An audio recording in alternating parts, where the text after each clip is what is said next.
Speaking of incomings, we all expect that Jeremie Frimpong will probably be the first signing of the season. Is he someone that we can expect to be announced in the coming week, or is it something that will come, say, immediately after the final Crystal Palace game?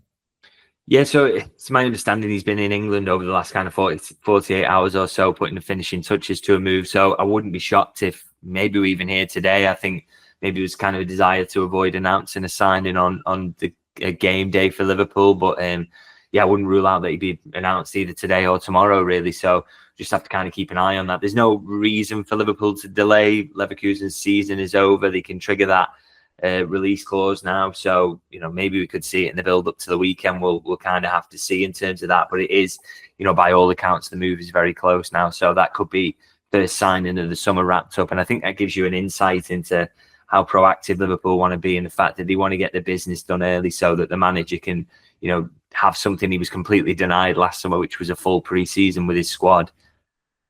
Yeah, I remember Fabinho's transfer announcement always sticks in my mind because he was announced right after the Champions League final.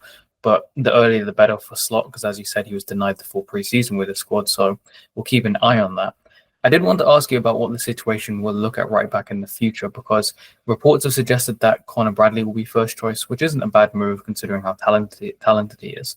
But can Slot really juggle that? Because Frimpong is older than Bradley, and he himself is an incredibly talented footballer. And it seems, does it feel like a bit of a waste to potentially have someone entering their prime, waiting on the sidelines while Connor Bradley plays more games than him at right back? Yeah, this is the interesting part of it, really. I wonder whether the thinking with Bradley is maybe, he needed something, didn't he, as a kind of fail-safe if his injury problems persist, and if he has ups and downs, which is natural for a very young player, which is what he is. Sometimes you're going to need to take him out the firing line. And, that for me really was kind of why I was a little bit skeptical about the idea of Frimpong signing, because he does seem a little high profile to come in and be a backup. And also Connor Bradley is way too good to be backup to anybody else as well. So you kind of had that competing element. I do wonder with Frimpong whether they really do see him as that backup winger as well on the right-hand side, kind of. That was what Chiesa was supposed to be to Salah this season. Maybe Frimpong can be that and see slightly more minutes than Chiesa did this year.